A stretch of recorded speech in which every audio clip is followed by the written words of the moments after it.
Hola jóvenes, ¿cómo están? Con esta clase terminamos la segunda parte de los fármacos estimulantes adrenérgicos.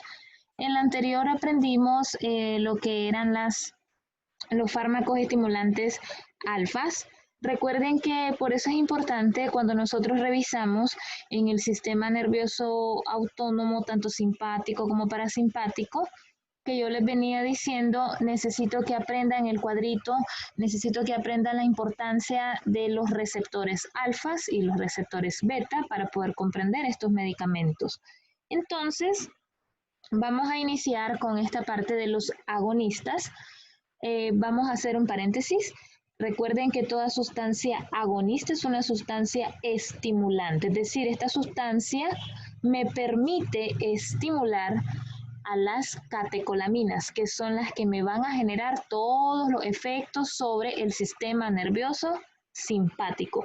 Recuerden siempre estas pequeñas claves. Lo que es agonista es estimulante, lo que es antagonista es un bloqueante. Lo que es catecolaminas es igual a decir sistema nervioso simpático. Lo que es decir a nicotínicos, muscarínicos, estamos hablando del sistema nervioso parasimpático. Entonces, hasta este momento seguimos hablando, ya hablamos de los alfas, ahora vamos con los betas, y son agonistas. Entonces, estos tipos de fármacos, con solamente saber que yo les digo, fármacos agonistas beta adrenérgicos son fármacos que me van a simular el efecto de las catecolaminas y que prácticamente me van a estimular el sistema nervioso simpático. Entonces, estos se clasifican en dos, se clasifican en agonistas beta 1 y agonistas beta 2. Por eso acá se los puse de esta manera, beta 1, beta 2, conociendo dentro de la clasificación de los beta 1 a la dobutamina, al isoprotenerol, que prácticamente pues son los dos medicamentos que corresponden a esta clasificación. En los beta 2 encontramos el isoprotenerol, otra vez, por eso se los dejé en el mismo color. Encontramos clenbuterol, encontramos formoterol, salbutamol, salmeterol y terbutalina. Si ustedes se fijan, tal vez ya los han escuchado. Estos tipos de medicamentos funcionan como broncodilatadores. Recuerden que en el caso, cuando revisamos lo que es sistema nervioso simpático, conocemos las funciones. Si nosotros aprendemos a conocer las funciones, vamos a entender cómo estos medicamentos me van a generar esos efectos. Entonces vamos a revisar primeramente el isoprotenerol, cuál es el mecanismo de acción. Recuerden de que si es un agonista beta, entonces es un estimulante de los receptores, tanto los beta 1 como los beta 2. Recuerden que aquí lo tienen en la clasificación beta 1, beta 2, isoprotenerol.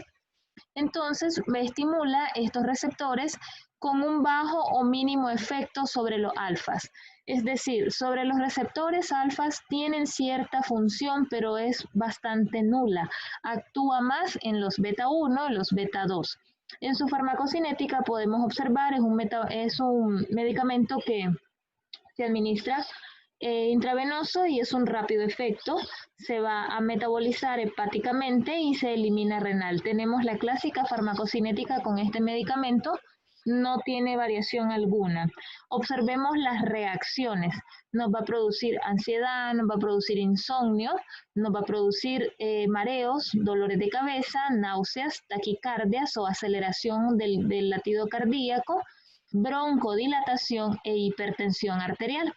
Recuerden que todas estas funciones que se están dando, todas estas reacciones que produce este medicamento, es precisamente porque me está estimulando a mi sistema nervioso simpático. Entonces, si yo lo estoy estimulando, voy a esperar tener todas estas funciones. Por eso les dejé en la tarea de la Agenda 4, prácticamente pues que ustedes desarrollaran, dibujaran el sistema simpático y el parasimpático para que ustedes aprendieran esas funciones. Entonces, ¿en qué tipo de pacientes lo voy a utilizar? ¿Cuáles son las indicaciones terapéuticas o uso clínico? En los pacientes que tienen problemas de un shock cardiogénico, en un taponamiento cardíaco, que generalmente estos dos me cursan con bradicardia. Entonces, si este medicamento me va a producir taquicardia, perfectamente lo puedo utilizar en estos pacientes. el shock cardiogénico produce baja de la presión o hipotensión y el medicamento me va a compensar con una hipertensión esta alteración. En pacientes que tienen bradicardia severa, o sea que tienen el latido cardíaco lento, perfectamente lo puedo utilizar porque le va a producir aumento de la fuerza contráctil producida por este tipo de medicamentos. Cuando revisemos los siguientes, que son los beta bloqueantes, ellos producen bradicardia, que son el efecto contrario de los beta estimulantes o agonistas betas. Vamos a tener pacientes que tengan problemas de bronquitis, enfisema pulmonar, embolismo pulmonar, porque recuerden que este tipo de alteraciones me produce constricción de los bronquios, es decir, que las personas disminuyen el calibre de los bronquios. Entonces, este medicamento causa broncodilatación, entonces está perfectamente indicado en este tipo de alteraciones de salud. En los broncoespasmos inducidos por anestesia también podemos utilizar el isoprotenerol porque va a subir la presión, va a mejorar con mayor oxigenación al paciente y puede producir taquicardias para tratar de compensar todas estas alteraciones. Entonces, ahí tienen por lo menos lo más básico, en qué tipo de pacientes lo utilizamos, qué nos va a producir, cómo actúa y la farmacocinética clásica. Vamos a revisar el salbutamol. Probablemente este medicamento ustedes ya lo conocen. Es un broncodilatador por excelencia. ¿Cómo actúa? Es un agonista selectivo, específicamente cuando ustedes lean selectivo es que tiene mayor afinidad por los receptores beta 2, no tanto por lo 1, y me van a trabajar directamente en el músculo liso de los bronquios, haciendo un efecto broncodilatador. Por lo tanto, lo puedo utilizar en pacientes con asma, pacientes con neumonía, pacientes con bronquitis, con cualquier alteración que me produzca un broncoespasmo, puedo perfectamente utilizar salbutamol porque es un broncodilatador. ¿En qué tipo de pacientes lo voy a utilizar? En el asma bronquial, en los que son pacientes con EPOC, que prácticamente es una enfermedad pulmonar obstructiva crónica. Entonces, el EPOC prácticamente es conocido como enfermedad pulmonar obstructiva crónica. Es una combinación entre bronquitis con enfisema pulmonar, que prácticamente pues la bronquitis es la inflamación de los bronquios y el enfisema pulmonar es la destrucción de los alvéolos.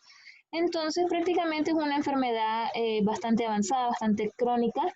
En aquel paciente fumador es también conocida como la enfermedad del fumador o la persona que cocina con leña, que ha consumido también mucho humo durante su vida o ha trabajado también en cocinas industriales y todo eso. Entonces, prácticamente pues es una enfermedad bastante compleja y que el paciente perfectamente puede hacer alteraciones de broncoespasmo severo, broncoespasmo sostenido. Entonces podemos utilizar dentro del tratamiento, porque no es solo una cosa, dentro del tratamiento broncodilatadores como salbutamol. Asimismo, las bronquitis, las neumonías, los broncoespasmos por ejercicio o por exposición a los alergenos se aplica más para los pacientes alérgicos, pacientes asmáticos, que precisamente podemos nosotros utilizar este medicamento. Dentro de la farmacocinética, el salbutamol, chicos, prácticamente es por inhalación, la vía de administración. No existe lo que es jarabe.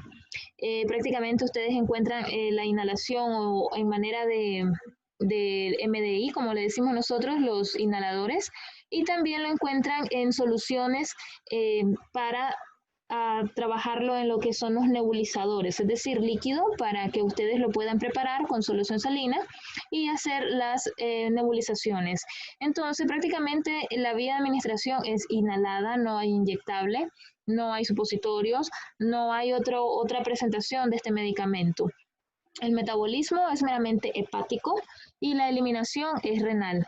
¿Qué tipo de reacciones han escuchado ustedes que puede producir salbutamol? Dentro de las más frecuentes, lo que es la taquicardia o el aumento del latido cardíaco, precisamente porque es un fármaco que estimula los beta 2. Es un fármaco que estimula estos receptores y que al estimular estos me está activando mi sistema nervioso simpático. Por lo tanto, el paciente puede tener ansiedad, taquicardias, que son compensatorias, puede hacer la broncodilatación, que ese es el efecto por el cual me interesa utilizar este tipo de medicamento para hacer broncodilatación, pero puedo tener mareos, puedo tener temblores finos, puedo tener dolores de cabeza o cefaleas, insomnio e inclusive en el caso de los niños podemos detonar lo que es la hiperactividad. ¿Por qué? Porque estamos activando, estamos tocando, estamos encendiendo el sistema nervioso simpático o sistema nervioso de alerta. Entonces, ahí tienen ustedes las generalidades básicas del salbutamol. Vamos a revisar lo que es el clenbuterol. Prácticamente, chicos, el clenbuterol es igual, es un agonista no selectivo de los beta 2, que prácticamente tiene más afinidad por los beta 1. Es un broncodilatador por excelencia, así que si es un broncodilatador, lo utilizamos en los mismos pacientes, pacientes con asma, pacientes con bronquitis, paciente con EPOC, paciente con neumonía, pacientes que tengan cualquier alteración de broncoespasmo.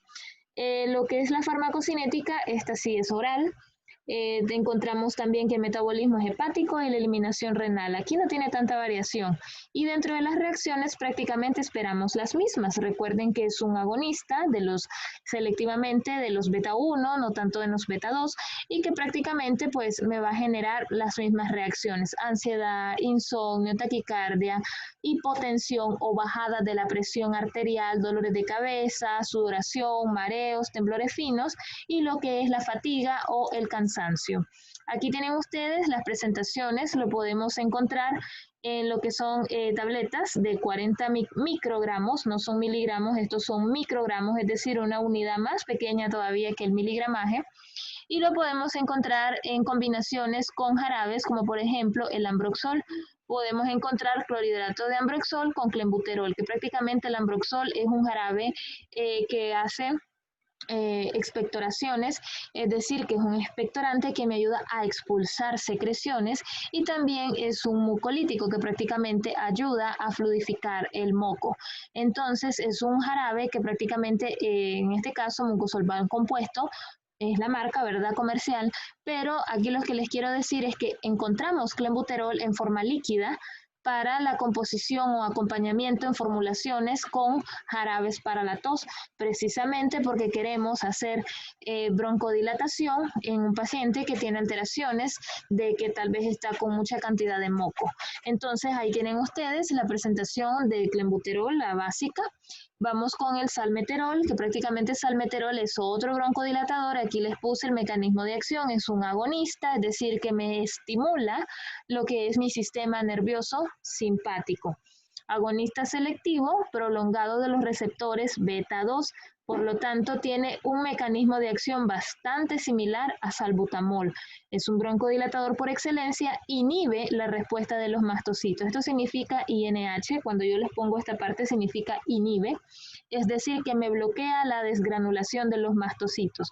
Cuando ustedes vean farmacología 2, van a revisar lo que es los fármacos antihistamínicos y se van a dar cuenta que los mastocitos son unas células que cuando ellos se desmoronan o se desgranulan, liberan histamina, que prácticamente la histamina es una sustancia que me produce la sintomatología de estornudos, que me produce sintomatología respiratoria de resfríos, que me produce ojo rojo, que me produce ojo lloroso, que me produce inclusive la manera en que a uno le pique el cuerpo, generalmente cuando hay problemas de urticaria, pacientes alérgicos, pacientes asmáticos. Entonces, cuando aquí les ponen en el mecanismo de acción, esta parte, salmeterol es un inhibidor de la respuesta de los mastocitos, entonces es una respuesta que prácticamente me está haciendo que el paciente no libere esa sustancia que va a generar todos esos síntomas. Entonces ahí tienen ustedes el mecanismo de acción básico. La farmacocinética es inhalado, esa es su vía de administración, el metabolismo es hepático y se elimina renal. Encontramos en las indicaciones todo paciente con broncoespasmo, asma, neumonía, EPOC, bronquitis, bronquiolitis, cualquier enfermedad respiratoria que me cause disminución del calibre de los bronquios y cause asfixia. Perfectamente porque salmeterol es un broncodilatador, es decir, que me va a expandir mis bronquios para que yo pueda respirar mejor.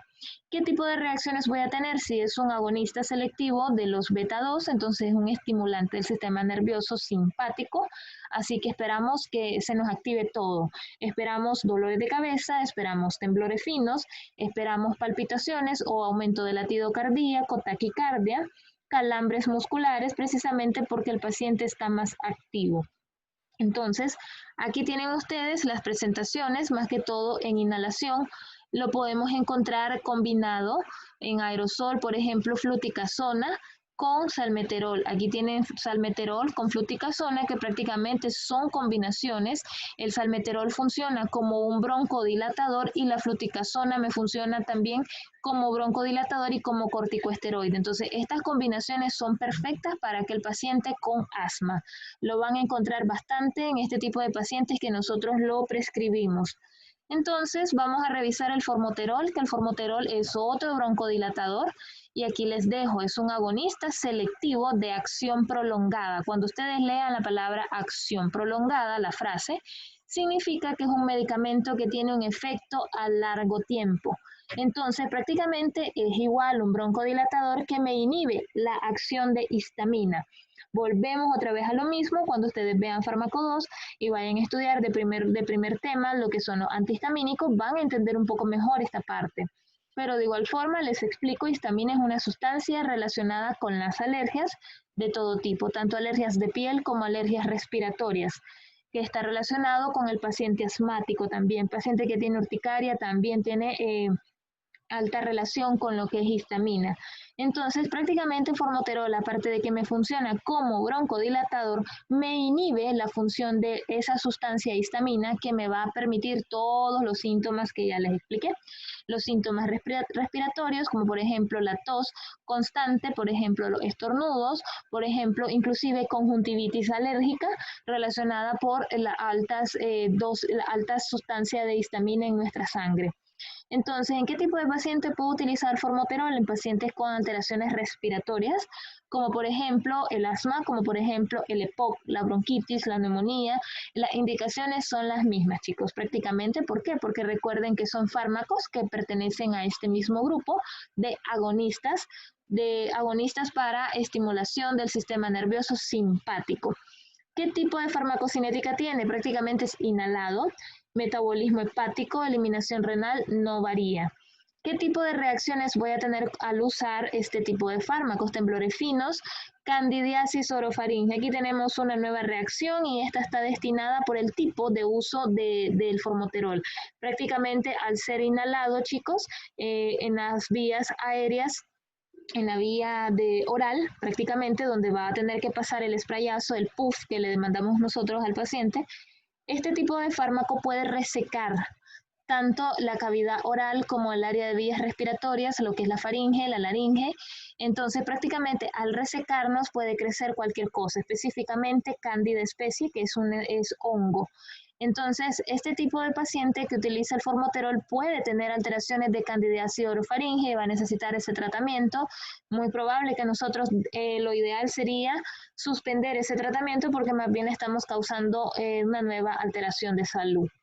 Entonces podemos tener alteraciones las mismas, palpitaciones, inclusive más tos, precisamente la tos porque hay mayor resequedad de las vías al utilizar este tipo de fármaco, alteraciones de irritabilidad faríngea, que es lo mismo, la faringe se va a irritar precisamente por el mismo compuesto de este principio activo, sequedad de la boca, el paciente puede tener ronquera, visión borrosa, entonces tiene más reacciones negativas que un beneficio. Entonces, el formoterol, chicos, les digo, yo generalmente lo mando, pero no lo prescribo tanto, conociendo tantas reacciones que genera, es preferiblemente el salmeterol, tiene muy buena reacción, el paciente muy buena respuesta. Y aquí les dejo las presentaciones. Yo les dije que tenemos la vía inhalada y aquí en imagen les aparecen tabletas, pero estas tabletas, muchachos, no se consumen, son tabletas diseñadas para pulverizarse, es decir, ustedes las compran, las ingresan en esta maquinita y esta maquinita prácticamente lo que hace es una especie de inhalador que lo que hace es pulverizar toda la tableta para que el paciente pueda inhalarla. Entonces tenemos tabletas pulverizables para inhalación y tenemos la presentación clásica del inhalador con el gas. Entonces ahí tienen ustedes las dos básicas y vamos a revisar lo que es terbutalina. Prácticamente, chicos, la terbutalina es un medicamento también broncodilatador que me funciona como agonista selectivo de acción prolongada también. Nosotros podemos inclusive utilizar una sola dosis al día. Cuando son acción prolongada podemos perfectamente valorar el uso de una vez o dos veces. No es como en el caso de salbutamol, que a veces lo podemos utilizar cada 4 horas, cada 6 horas. cada 8, cada 12. En este cambio, la terbutalina podemos usarla cada 12 o una vez al día. Entonces, todo lo que es prolongado tiene un mejor uso porque nosotros bajamos la dosis y obviamente pues el paciente puede tener una vida un poco más normal. En el caso de los niños con asma, es mucho más sencillo controlar con una sola dosis que estar molestando al pobre niño de que esté con inhalaciones 4 o 5 veces al día, que una nada más. Entonces, eso es algo positivo de este tipo de medicamentos de acción prolongadas. Y me estimula tanto los beta 2 como los beta 1. Los beta 2 en mayor potencia en relación a los 1. Por eso aquí les puse, trabaja en los receptores beta 2 y ligeramente en los 1. La farmacocinética la tenemos variada, la tenemos oral a través de tabletas, la tenemos intravenoso en líquido y la tenemos inhalado para lo que es la vía de los inhaladores. Atraviesa la placenta, así que van a observar que no solamente lo utilizamos en enfermedades respiratorias, el metabolismo es hepático, la eliminación va a estar dada por los riñones y por la lactancia, es decir, por la leche materna, así que hay que tener cuidado en la paciente que está lactando, que sea asmática. No podemos utilizar terbutalina porque va a excretarse en la leche materna y prácticamente pues es un metabolito que podemos causar alguna alteración en el bebé. Entonces siempre hay que tener esos cuidados, pero pues eso ya no les compete a ustedes, sino al médico que está atendiendo al paciente. ¿En qué tipo de pacientes puedo utilizarlo? En asma, en EPOC, en bronquitis, en inhibidores de contracciones uterinas para parto prematuro. Por eso aquí les decía, cuando atravesamos la placenta tiene un nuevo efecto, un nuevo uso, y es para aquellas pacientes jóvenes que tienen amenazas de parto, es decir, aquella paciente que todavía no ha llegado a las 39, 37 semanas, el tiempo óptimo para que nazca el bebé, y que antes de tiempo está generando contracciones, nosotros a eso le llamamos amenazas de parto prematuras.